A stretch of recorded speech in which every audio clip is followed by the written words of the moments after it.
Sometimes it's not the child that is overwhelmed, it's the parent.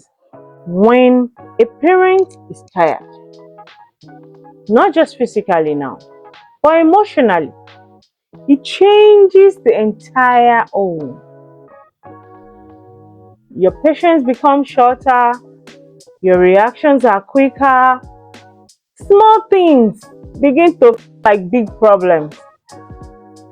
And before you realize it, the home becomes reactive. Not because there's no love, there's plenty love in the home. But there is one thing that is missing: no regulation. There is no regulation.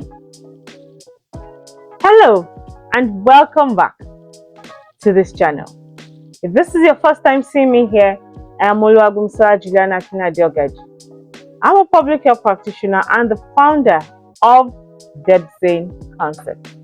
And on this channel, you want to be with us because we talk about emotional hygiene, talk about family wellness, talk about parenting, we talk about marriage, rest.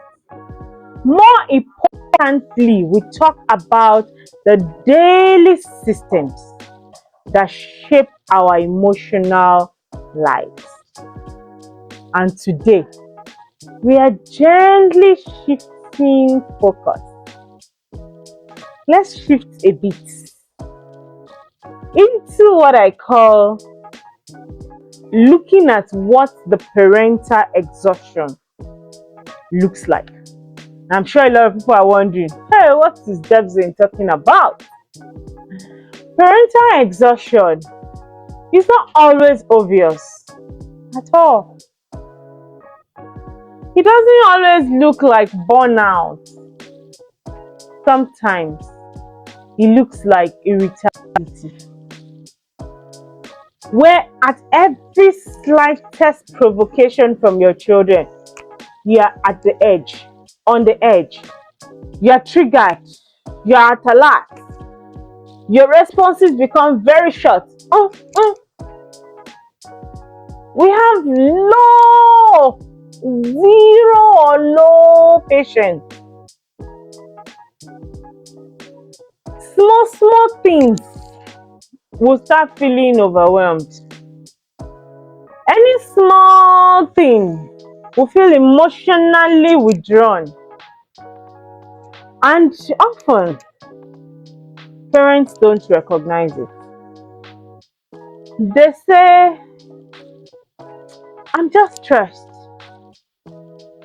That is the language we use to pamper ourselves. But from a public health perspective, this is a regulated system that is becoming depleted gradually.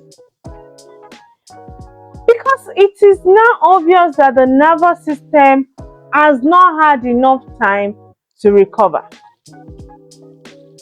Now, when the system is depleted, it cannot respond calmly. Instead, it will react. Your child does something ordinarily is not supposed to trigger you, but you are triggered because your brain will signal alert to your body. And instead of you to respond with calm, you will react either with yelling, either with emotional neglect. You will react. Now let's see how parental state shapes the home. We had established that in the course of the month, children don't just respond to your rules, your instructions, your orders, blah blah blah. They respond to regulation. Don't forget we said in one of the weeks that it is only a calm parent that can breed that can train or raise a regulated child. All our children are able to sense our emotional states. You think I am lying? Let me cite an example for you. When you come back from work and you're feeling tired, at that point, the only thing in your mind is to just find a piece of time to yourself and rest. And that is the time a child is coming. Mommy, I will be needing this in school tomorrow. Da, su, ta. Who can guess the response that follows? Don't you see I want to rest here? Some of us will even hit the child. It's just trying to be normal. Now, we're not judging ourselves. We all know that we are overwhelmed sometimes, tired sometimes. Our emotional state needs to be checked. So even sometimes we don't have to talk. Maybe the way we just looked at the child, what they call bombastic eyesight. Who can relate? As a Yoruba woman, when they give you that kind of eye like this, you readjust. That is it. When we are tensed as parents, our children becomes alert. When the parent is overwhelmed, the child will also become reactive.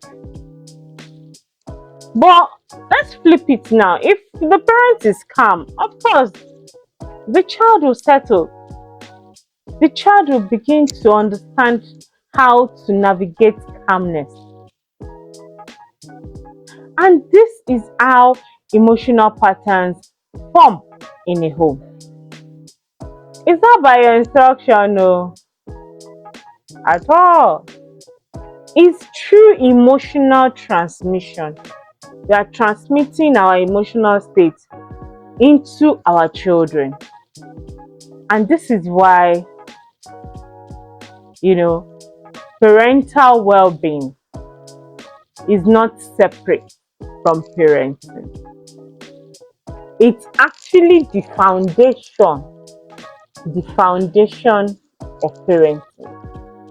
We cannot negotiate our well-being for anything at all. I think in week 2, I made mention that how we rest is not luxury. So don't think that you can't rest because you don't have money. Let's see why rest is not a luxury. Rest is often treated as optional.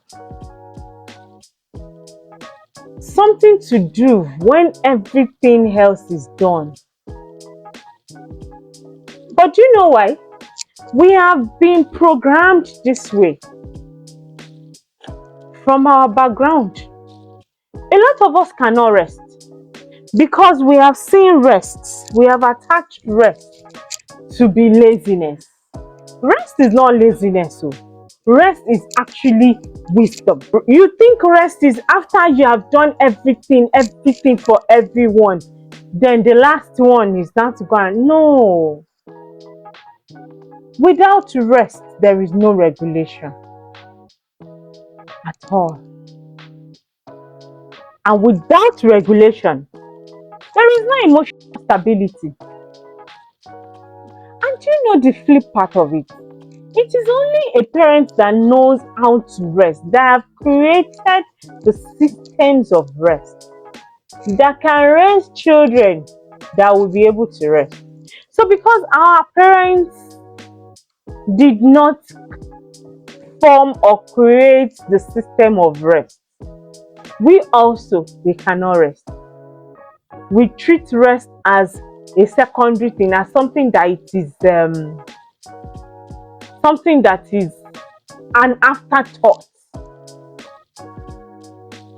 No, rest from a public health perspective is what allows your nervous system to reset. Even when you look at the story of Elijah in the Bible, after Elijah has run helter-skelter from the hands of Jezebel, the Bible recorded that Elijah went to that tree, under that tree, to rest. And there was where God said, okay, sleep. The journey is far. God understands rest. Even God rested on the seventh day. Why are we not resting, right?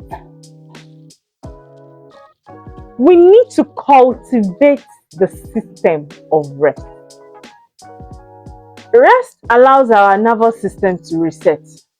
It reduces stress hormones in our body. It restores patience to increase emotional capacity. All these are the reasons why we need rest systems.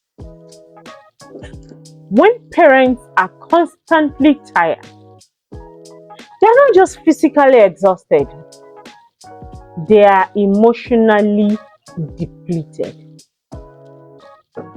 And that depletion, it shows up in the home as well. Let's make this a little bit practical. Because recovery is not just about intention, it's about environment. The quality of your rest, the comfort of your sleep, the routines that you maintain, the things, these are the things that support you, that support your body on daily basis. What you sleep on, what you sleep in, the consistency of your bedtime routines. They're not just small details. They are all part of our emotional system. When our emotional system is not, when our system is not supported, then we can be stabilized emotionally. So, but when your system is supported, you will show up differently. In fact, you will show up gallantly. You will show up very proper, coordinated. You will show up in a different way. And that is why rest is so important. So, as you reflect on your own and the stability of the emotional hygiene, don't ask, how can I even correct my child? Ask yourself, how can I support myself? A lot of us don't even have support systems built. You know, you need to build your support system. What kind of community do you have around you? Do you have a community of people that you can reach out to when you need support? If you have, tell me in the comment section. If you don't have, it's not too late to build one. It's only regulated parents that raise regulated homes. Like we say, which is the beautiful part of it all. It's not about perfection. You don't need to be perfect. You don't even need to know anything. Just be aware. Know that you're not resting enough. And then create systems on how to make small changes, small moments of rest, gentle care for yourself. A lot of us think that self-care is for the rich, is for the wealthy. Come closer. Self-care is for your nervous system. Because when you care for yourself, you are supported. That's what your brain is understanding. You are regulated. That's what your body is understanding. And it will affect your home. It will affect your environment. Because when you are supported, your home becomes softer. It becomes calmer. it becomes more stable. How many of you know that rest is wisdom and not laziness? Because a lot of us have actually think when you are resting, then you are lazy. No, please rest. Don't, you cannot do everything. Do it small by small. If this has spoken value to you, share it with a friend, subscribe to our channel, share it with a family, another parent that you think needs to hear this conversation. Because sometimes, the most powerful thing that you can do for your child is to take care of yourself. That's all. You know that when you take care of yourself, you are able to care for another person properly now. You will care calmly, you will care with love, you will care with a lot of support, a lot of regulations. You will not do it just because you need to care for this person. So do not forget today that the most powerful thing you can do for your child is to take care of yourself. As we round up, remember to please take care of yourself. Remember also to subscribe to this channel and hit the notification bell so that you are first notified once our videos drop. Do not also forget to help share this conversation. Let's bring this awareness to a lot of homes, to a lot of family. And I hope we have enjoyed the month of May so far. If you have, show me in the comment section as we say bye to the month of May, and I wish us a prosperous new month of June.